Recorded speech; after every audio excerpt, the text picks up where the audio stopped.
So I've done a lot of interesting things in the name of live theater. Since my first play at the age of 12, I have dueled with metal swords, played a very lengthy kazoo solo, and even had my first kiss in an acting class. But the most interesting experience I had by far happened in the woods behind my old community college, where my friends and I took a class in animal work. Animal work is a technique where you study an animal and you learn to mimic its movements, behaviors, and sounds. Student actors like myself and professionals do this so that they can become better at physically transforming. We can learn to move like somebody so different from us, then we'll have a broader range of body language to incorporate into our characters. But another goal of animal work is to help us tap into our instinct. Animals are intuitive and generally respond to whatever's happening in front of them. Humans can be overthinkers, especially if they're in front of an audience, which I would know nothing about. But to be a great actor, you have to react. Being in your head kills the magic. So when I took animals class, I chose to be a tiger. So for 4 months, I was literally running around on all fours, growling at my classmates in plain view of whoever happened to be on the sidewalk at the time.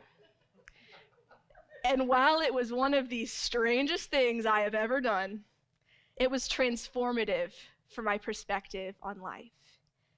Nature has a disarming way of telling the truth. So today, I want to share with you 3 things I learned as a tiger that have changed me as a person. Lesson 1, tigers have nothing to prove. I remember the day that I solidified my choice to be a tiger. I walked into an exhibit at the zoo, and I saw this stunning, regal tigress reclining on a rock in the center of her enclosure. She lifted her head to look at us, and I noticed that her movements were slow and intentional. The placards all around me outlined her speed, her ferocity, her strength, and yet here she was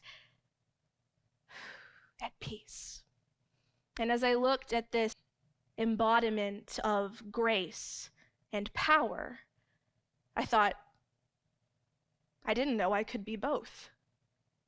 In one creature, there were these 2 polar dynamics that were impressive to me, and I began to question why they had felt like contradictions before. Tigers are tigers, whether they're hunting or sleeping. The state of being changes, but the being itself doesn't. And they don't question their own desire for rest. As someone who would probably call myself driven and ambitious, I've sometimes been guilty of wearing burnout like a badge of honor.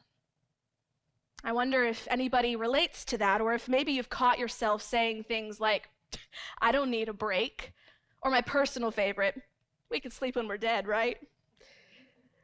But here was this tiger, napping in the sun, and she was no less impressive to me for that. In fact, she drew me in with her peaceful presence. When we get to inhabit our identity instead of proving it, then we can honor every part of our journey. When I first started animals class, I said to my professor, hey, why do you think that I can run with my arms when I can't even do a real push-up? And she said, just keep trying. And also, Lily, animals lay down when they're tired. So I laid down, plopped right there in the grass, and then I got up and struggled some more, and then I laid down, and then I got up and stumbled around some more. And after 4 months of class, I could run on all fours. So I will be adding that to my resume. Neither rest nor exertion summarizes the whole of a tiger's existence. They get to do both because they have nothing to prove.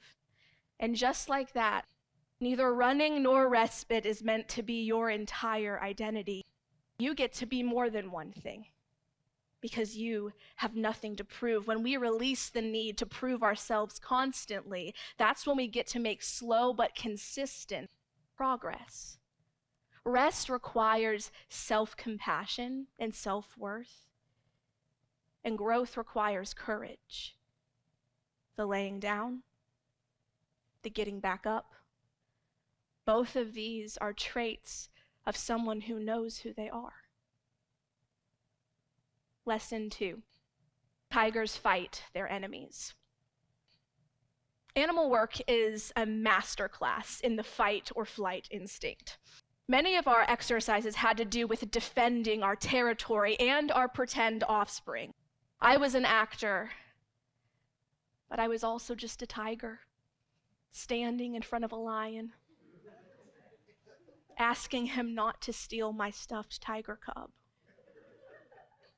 Our professor would narrate different things for us to react to in the woods, and in the weeks leading up to our midterm, she warned us that something was encroaching on our territory and threatening our resources and our safety. And this wasn't the different animals that our classmates represented. This was to be an other of our own kind that we had to picture in our imagination. So we're sensing this for a few weeks, and then finally, one damp Tuesday morning, we had a moment of reckoning. The day was named the kill. We each made our way into the clearing to face this other and either kill it or be killed. So I stalk my way out into the middle, and I picture this other tiger. My professor snaps a branch over her leg to signal the start of the fight. It's all very official.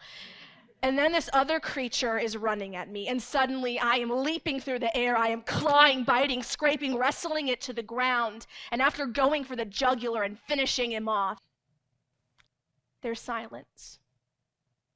My professor doesn't say anything. I certainly don't say anything because tigers can't talk. So I just laid down and closed my eyes, while my classmates apparently voted on whether it looked like I made the kill or not. I am told that I did, I will have you know. But in this moment, I began to reflect on the irony that even this peak moment of aggression, this kill, was a reaction. In real life conflicts, I often like to tell myself I'm the confrontational one, when really I'm usually the defensive one. Sometimes I believe that someone's my enemy, so I conjure up that aggression to keep myself safe. If we believe we are vulnerable, we will fight, for better or for worse. This is great when we're actually in danger, but it has ramifications for our relationships if we get stuck there. If I believe that someone's my enemy, I'm going to start interpreting all of their actions through that lens, whether they were intended that way or not. I think sometimes I cast somebody as the villain in a story they don't even know they're a part of. And when I do that, I miss the real person. So the day of the kill, I began to question, how many enemies am I fighting in thin air? Because just like rest and respite are not our identity, our fight and flight instinct is not our real personality. So the next time you find yourself in a conflict, if you feel that need to overpower starting to come up, stop for a second and ask yourself, is the enemy really right here in front of me, or is it in my mind? Because sometimes we roar when we're afraid. Lesson 3. Tigers are indispensable. Tigers are now an endangered species, and experts say that there are more of them that exist in captivity than remain in the wild. This is largely due to human activities like poaching and illegal trade. So people have essentially contained and reduced their existence. But when you take a predator out of an environment, what happens? The entire ecosystem begins to suffer. Sometimes the world cages the very things the world relies on. There may be times in your story where you learned that certain parts of you were welcomed and celebrated while others were not. So maybe you turned up the dial on those welcomed parts and you caged the parts that were not celebrated. If you dare to be powerful yet vulnerable, gentle yet ambitious, hungry yet content, you'll confuse people. We like things that are easy to understand. Nature shows us the beauty of paradox over and over again, but we're not always great at embracing it in each other. But you have the power to affect your environment in a way no one else does.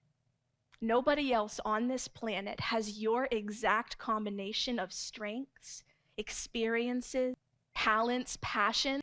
All of these have come together to culminate in a person with a unique gift to offer the world.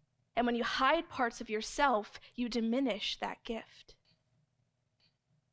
Don't be so busy proving you're who people want you to be, or living up to expectations for yourself, that you forget to be yourself.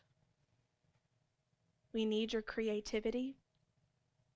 We need your fire. We need your wisdom. We need you to be an integrated whole. So how do you find those caged parts of yourself and unlock them? I recommend starting by thinking about what you loved as a child.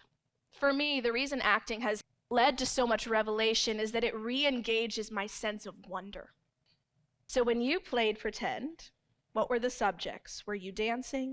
Were you burning a bunch of stuff in a toy oven because you thought you were going to be the cake boss? Were you making those wild volcano science fair projects? What was so magical about that? Because I'll give you a hint, it wasn't what you were doing. I think it was you. So maybe a more difficult question is, what happened to cause some of that curiosity and joy to fade? If you can identify moments where that child was shut down, that's the key to starting to free them. So think about moments of comparison, criticism, and even well-intended compliments that shifted you onto a different path than the path of your soul. If you can identify what beliefs came from those moments, you can hold them in your hand, examine them, and you get to decide, are they worth holding on to, or are they worth releasing? Is the person that you present to the world who you really are? Or is it who you think it's safe to be? If you find that there is a quality you'd like to reconnect with, I recommend finding an animal that reminds you of that. Study them and watch them. Nature inspires us because it comes to us honestly, and it doesn't have an agenda to make us something that we're not. Even if the world isn't aware of it yet, we need you to be yourself. Running, resting, loving, fighting. So be fully human, even if you have to find that human in the woods. Thank you.